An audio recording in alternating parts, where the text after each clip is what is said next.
तो आज हम बात करने वाले हैं चार्ल्स डुहिग की कमाल की किताब द पावर ऑफ हैबिट के बारे में। ये आदतें आखिर हैं क्या? मतलब सुबह उठते ही फ़ोन चेक करना या काम के बीच में अचानक कुछ मीठा खाने का मन करना, ये सब होता कैसे है? और सबसे बड़ा सवाल, क्या हम इन्हें सच में बदल सकते हैं? बिल्कुल। और आज हमारा मकसद सिर्फ ये जानना नहीं है कि आदतें क्या हैं, बल्कि ये समझना है कि हमारी ज़िंदगी को चलाने वाले इन अदृश्य कोड्स को एक तरह से हैक कैसे किया जाए। हम 3 खास आइडियाज़ पर बात करेंगे। एक तो वो मशहूर हैबिट लूप, हाँ, हैबिट लूप। फिर कीस्टोन हैबिट्स का जादू कैसे काम करता है और कैसे आदतें हमारी पहचान से जुड़ जाती हैं। ठीक है, तो शुरू करते हैं हैबिट लूप से। सुनने में थोड़ा टेक्निकल लगता है, पर आइडिया बहुत बहुत ही सरल है ना? बहुत सरल। देखिए, डुइक कहते हैं कि हर आदत के 3 हिस्से होते हैं। पहला है क्यू, यानी कोई इशारा, इशारा। जैसे जैसे आपके फोन पर नोटिफिकेशन की आवाज आई, ये हो गया क्यू।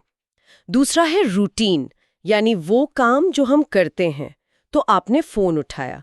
और तीसरा रिवॉर्ड, यानी वो इनाम जो दिमाग को मिला। अच्छा, एक नया मैसेज या लाइक। एकदम, बस लूप पूरा हो गया।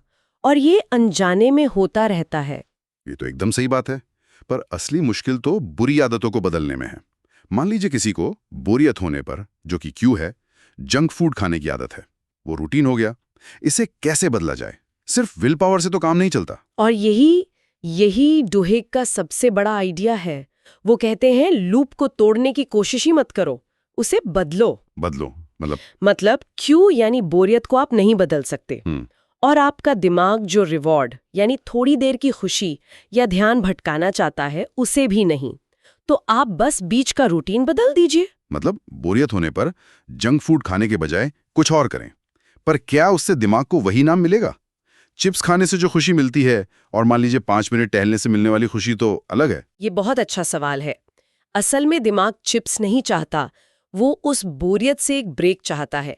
जब आप उठकर 5 मिनट टहलते हैं या किसी दोस्त से बात कर लेते हैं, तो दिमाग को एक अलग तरह का लेकिन फिर भी एक इनाम मिलता है। उसे वो ब्रेक मिल जाता है। धीरे धीरे दिमाग इस नए रूटीन को अपना लेता है। ठीक है, तो एक आदत को बदलना समझ में आया, लेकिन किताब में एक और जबरदस्त आइडिया है जो इससे भी आगे जाता है। ये कीस्टोन हैबिट्स क्या हैं? कीस्टोन हैबिट्स वो आदतें हैं जो एक डोमिनो इफेक्ट शुरू करती हैं। Domino effect. हाँ, जैसे रोज सुबह बस 15 मिनट एक्सरसाइज करना। शुरू में ये सिर्फ एक आदत लगती है, पर इसका असर देखिए। जो लोग एक्सरसाइज करते हैं वो अपने आप बेहतर खाना खाने लगते हैं, उनकी नींद की क्वालिटी सुधर जाती है, वो काम पर ज्यादा प्रोडक्टिव होते हैं। एक अच्छी आदत ने बिना कोशिश किए 4 और अच्छी आदतों को खींच लिया। हाँ, किताब में स्टारबक्स का वो उदाहरण भी कमाल का है।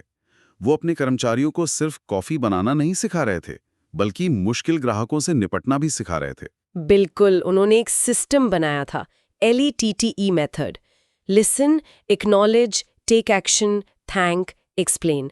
ये तनावपूर्ण क्यों यानी गुस्से वाला ग्राहक के लिए एक नया सकारात्मक रूटीन था।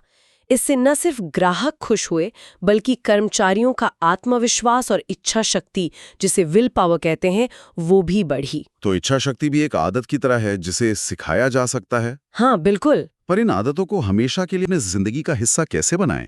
क्योंकि अक्सर हम कुछ शुरू तो करते हैं पर फिर छोड़ देते हैं। इसका जवाब पहचान में छुपा है।